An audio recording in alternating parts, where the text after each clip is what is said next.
cuando pasan cosas tan graves como las que estamos viviendo y lo que hemos pasado en este tiempo, al final uno tiene que hacer una lista de prioridades y decidir a qué quiere dedicarse. Yo me he dedicado a Madrid y a España y entonces a partir de ahí todo lo demás no me ha importado. Madrid es una parte fundamental de España porque somos el motor económico y también porque los lazos culturales y familiares de Madrid con el resto del país y con otros muchos países son inequívocos. El 45% de las personas que vivimos en Madrid no han nacido en Madrid y además todos tenemos esos lazos fuera. Entonces, todo lo que ocurre en Madrid trasciende a Madrid y sobre todo ahora que tenemos problemas muy concretos como es el tipo de gobernantes que tenemos en la Moncloa, concretamente Pedro Sánchez y Pablo Iglesias, que sigue teledirigido desde Moncloa porque es toda esta campaña más de lo mismo, cuyas decisiones nos arrastran a todos. Algunas noches mi preocupación era que no teníamos ni siquiera dónde y cómo enterrar a la gente, entonces tuve que poner en marcha el Palacio de Hielo, la pista de patinaje de Majadahonda, el Instituto de Medicina Legal temporalmente. Tuvimos que hacer todo tipo de decisiones de ese tipo, pero no pensaba si se me estaba mirando a mí o no, sino pensaba la vida, porque la vida es lo más importante, ¿no? Y la libertad, por supuesto, pero la vida. Por supuesto, yo después de aquello no he vuelto a ser la misma en ningún aspecto. Y yo creo que como dirigente político es lo más duro que puedes vivir. Yo siempre me emociono cuando lo pienso porque francamente es lo más duro que puedes vivir, que tu gente, tus madrileños ves cómo mueren. Y además yo siempre conocí a alguien y siempre me llegaban a mí las noticias y estuve transportando malas noticias. Perdí a un familiar, a un primo muy joven, con 5 hijos y sola con 50 años de edad. Pero también al haber sido lo más duro, es lo mejor que me ha pasado en el aspecto personal político porque última pregunta desde el punto de vista personal. También pienso a veces, para no seguir mortificándome con ello, que si no llegamos a hacer nada en Madrid, el Gobierno de España tampoco actúa y entonces el final hubiera sido otro todavía peor. Entonces, pero siempre, en cuanto se muere una sola persona, y no fueron pocas, eso ya siempre lo vas a llevar encima.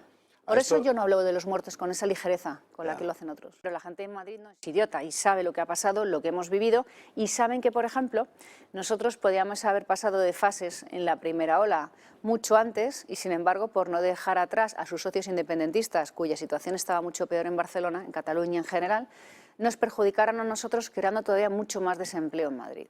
Pablo Iglesias solo ha venido a sembrar el odio y seguir aplicando su plan comunista para España, que significa dividir, empobrecer y tiranizar, que afortunadamente es un plan que no le está funcionando.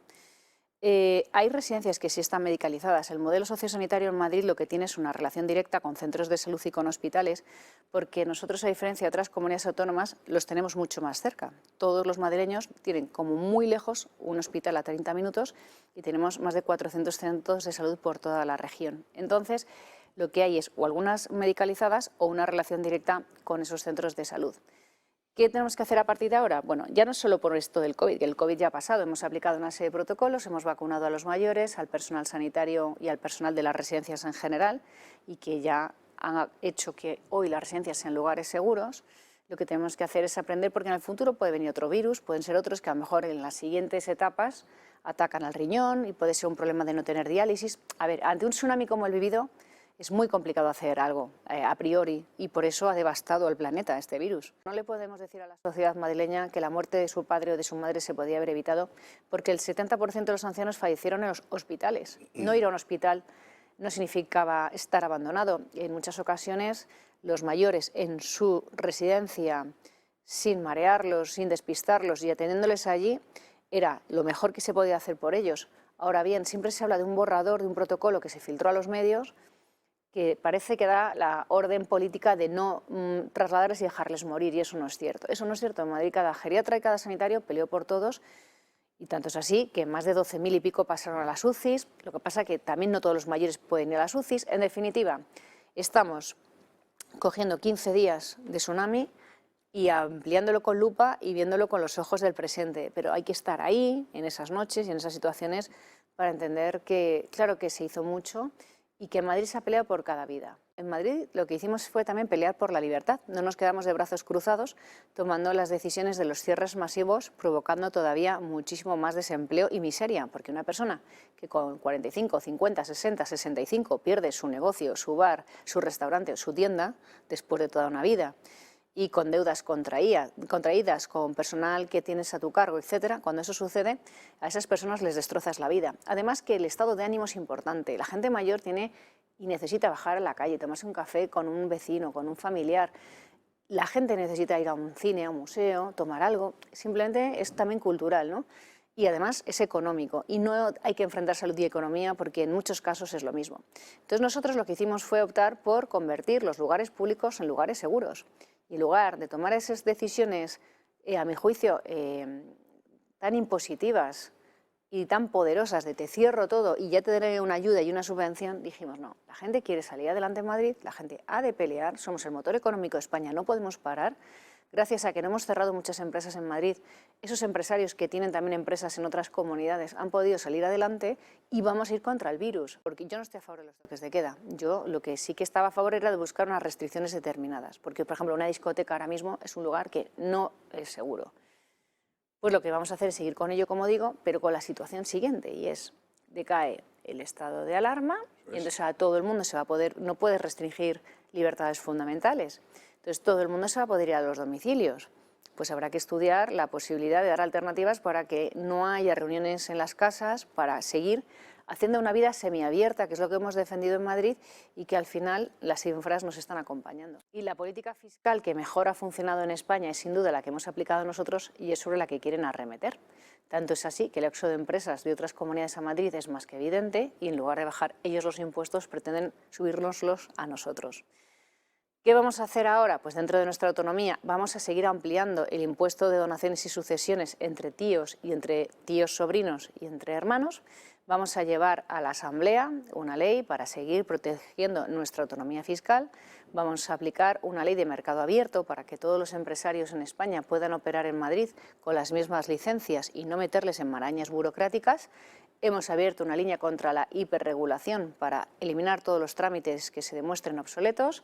Hemos también reformado la ley del suelo de manera que una licencia que antes se te otorgaba en casi un año de espera, ahora la puedas resolver en 24 horas. Y también vamos a poner en marcha una calculadora de impuestos para que los ciudadanos sepan, cuando pagan impuestos, cuánto se te va a la sanidad, cuánto se va a la educación, porque tú llevas toda la vida pagando impuestos y nunca has sabido a qué se destinaba. Exactamente. Pues eso lo vamos a poner también en marcha. Entonces vamos a hacer políticas en paralelo. Y después iré a los tribunales que haga falta, donde sea, con tal de defender la autonomía fiscal de Madrid, que nos ampara nuestro Estatuto de Autonomía. Hemos protegido a nuestros concertados, ampliándolos hasta los 10 años, de manera que la ley CELA no puede tocarlos ahora mismo, y vamos a seguir defendiendo la educación especial y la libertad de las familias, como siempre ha pasado en Madrid, para elegir el colegio que quieran para sus hijos. Este año hemos introducido otras novedades, como por ejemplo es el móvil fuera de las clases. La tecnología es el camino para la mayoría de los alumnos y es evidente que nos vamos a enfrentar a ello, pero el exceso no solo de las adicciones a las nuevas tecnologías, sino a las drogas, a los videojuegos, están asolando a nuestra infancia y a nuestra juventud y sobre ello nosotros también vamos a estar muy atentos. Vamos a intentar seguir reduciendo el número de alumnos por clase y después hemos aumentado el bilingüismo entre los alumnos que están entre 3 y 6 años para que en etapas superiores procuremos que se dé, por supuesto, casi todo lo de letras y mucho en ciencias también en español, para reforzar el dominio del español, pero aprender antes el inglés, que es algo que las generaciones anteriores no tuvimos y que nos llevaba después a tener que buscarnos la vida de cualquier manera para tener un idioma aceptable. Entonces es la autonomía del centro también el que decide cómo y cuándo se dan esas asignaturas y yo creo que el debate no tiene que ir tanto por ahí, tiene que ir por despolitizar el colegio siempre, por las camisetas verdes, por según qué temas se le hable a los alumnos, que también tiene que ver con cuestiones políticas.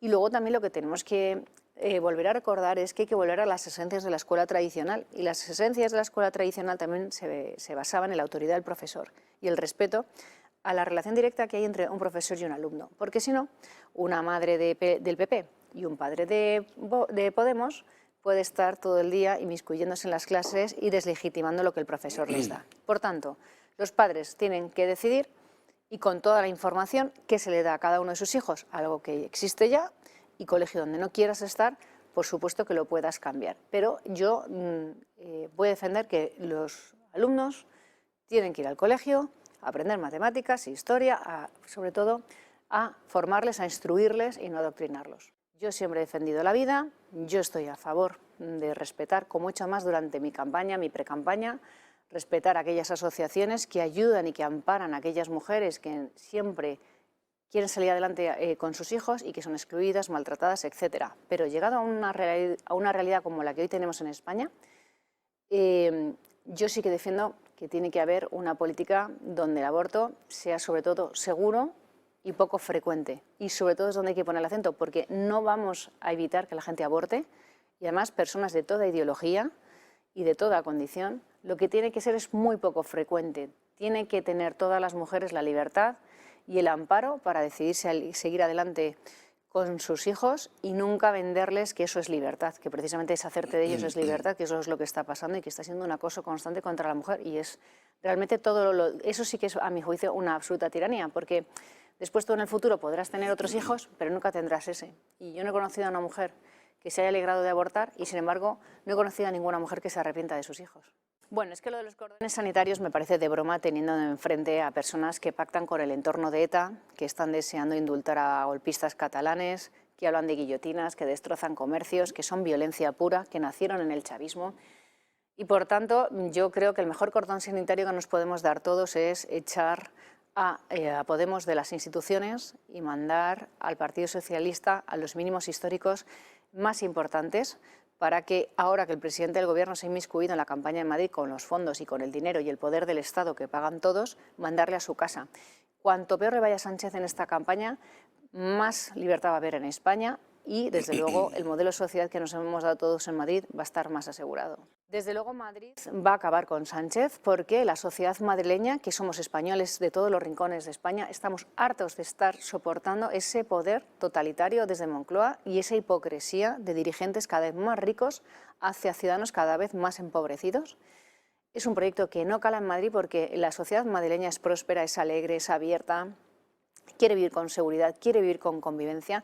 Cada vez son más los socialistas moderados, los socialistas históricos descontentos con lo que ha estado pasando, que el socialismo de los 80 a mí tampoco es que me pareciera muy moderado, pero ahora lo vas comparando y desde luego entiendes que hablábamos el mismo lenguaje. A lo mejor cada uno quería lo mejor para España desde su punto de vista. Es que ahora este PSOE, este sanchismo, no quiere lo mejor para España.